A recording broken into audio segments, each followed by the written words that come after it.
दोस्तों स्वागत है आपका अपने YouTube चैनल इंग्लिश वालों पर। और दोस्तों आज की जो स्टोरी है बहुत मज़ेदार कहानी है, सुनकर आपको बहुत मज़ा आएगा। इसके अलावा इस स्टोरी में कई सारे नए वर्ड सीखने को मिलेंगे। तो चलिए दोस्तों आज की इस कहानी को शुरू करते हैं और सबसे पहले कहानी का टाइटल देखते हैं।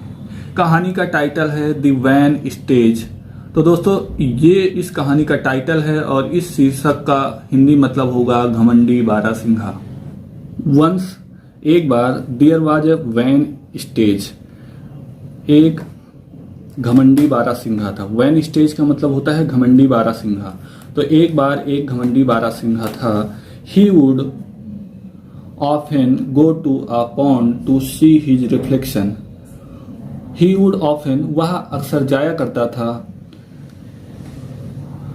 टू अ पॉन्ड एक तालाब में, टू सी देखने के लिए, हिज रिफ्लेक्शन मतलब अपनी परछाई को। वो जो घमंडी बारहसिंघा था वह अक्सर अपनी परछाई को देखने के लिए तालाब के किनारे जाया करता था। एंड से और कहा करता था, व्हाट हैंडसम एंटलस आई हैव, कि कितने खूबसूरत हमारी सींगें हैं। बट आई विश, लेकिन मैं चाहता हूं, I had beautiful leg too, और यदि हमारे पास खूबसूरत टांगे भी होती या मेरी जो टांगे हैं वो भी खूबसूरत होती, ऐसा वो कहा करता था। वन डे एक दिन, a lion advance toward him, एक शेर, एडवांस टुवर्ड हिम का मतलब होगा उसकी तरफ आना। तो एक दिन एक शेर उसकी तरफ आया। He ran into the thick forest, वो जो बारहसिंघा था वो थिक फॉरेस्ट की तरफ भागा। मतलब कि जो थिक फॉरेस्ट का मतलब होता है कि घना जंगल। जो बारहसिंघा था वो घने जंगल की तरफ भागा।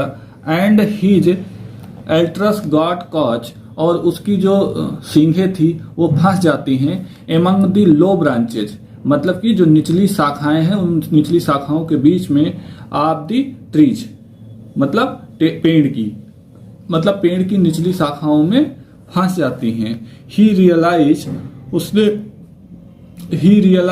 उसने अनुभव किया, दैट कि his and was now near, कि अब उसका अंत पास है। उसने क्या अनुभव किया? उसने अनुभव किया कि उसका जो अंत है वो अंत समय जो है पास आ गया है, मतलब वो अब इस दुनिया में नहीं बच पाएगा। ऐसा उसे डर महसूस हुआ क्योंकि जो शेर था उसकी तरफ से शिकार के लिए दौड़ पड़ा था।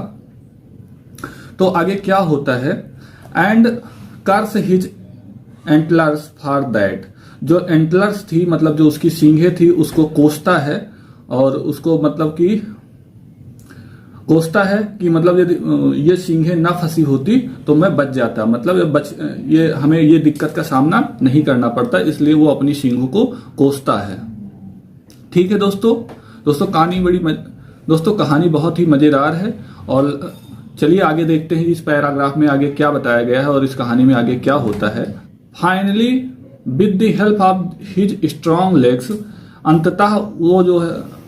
अंततः बारहसिंघा जो था वो मजबूत पैरों के मदद से, मतलब बारहसिंघा मजबूत पैरों की मदद से फाइनली क्या हो जाता है? He was able to free himself, वह अपने आप को फ्री करने में या बचाने में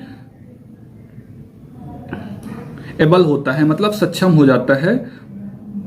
फ्रॉम दी ब्रांचेज, मतलब ब्रांचेज में जो वो फंसा हुआ था उससे निकलने में उसकी जो मजबूत टांगे थी वो मदद करती हैं, जिसकी वजह से वह अपने आप को निकाल पाता है या अपने आप को उसमें से छुड़ा पाता है। 10 का मतलब होता है दोस्तों यद्यपि। The stag manage to escape from the lion by running fast, यद्यपि बारहसिंघा मैनेज कर लेता है एस्केप मतलब अपने आप को बचाने में, फ्रॉम लायन मतलब शेर से, बाय रनिंग फास्ट तेज भाग करके।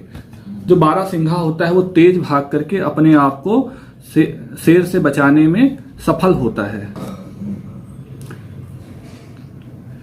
द स्टेज रियलाइज दैट, जो बारहसिंघा होता है वो अनुभव करता है या उसे ऐसा महसूस होता है, दैट कि हिज अगली लेग सेव्ड हिज लाइफ, कि उसके जो बदसूरत या बेकार दिखने वाले पैर थे वो उसके जीवन को बचाते हैं।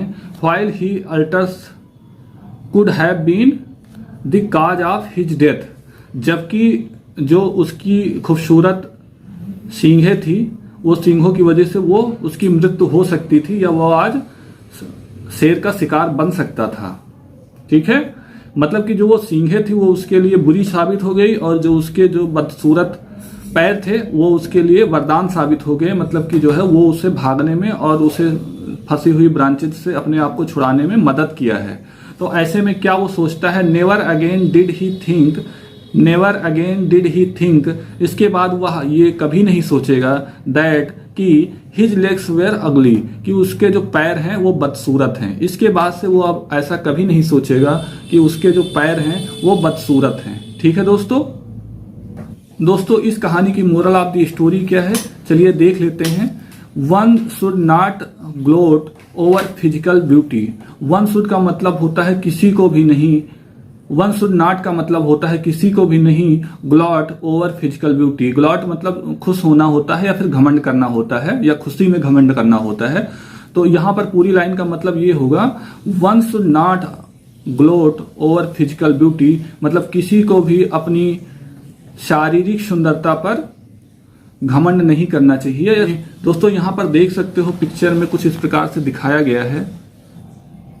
दोस्तों यहां पर पिक्चर में आप देख सकते हो कि वैन स्टेज किस प्रकार से दिखता है और वो किस प्रकार से तालाब में अपने आप को देख रहा था कि उसकी खूबसूरत सींगें कैसी दिखती हैं। तो दोस्तों आज की कहानी में बस इतना ही, मिलते हैं नई कहानी के साथ अगले दिन। तब तक के लिए keep watching, keep learning. Thank you.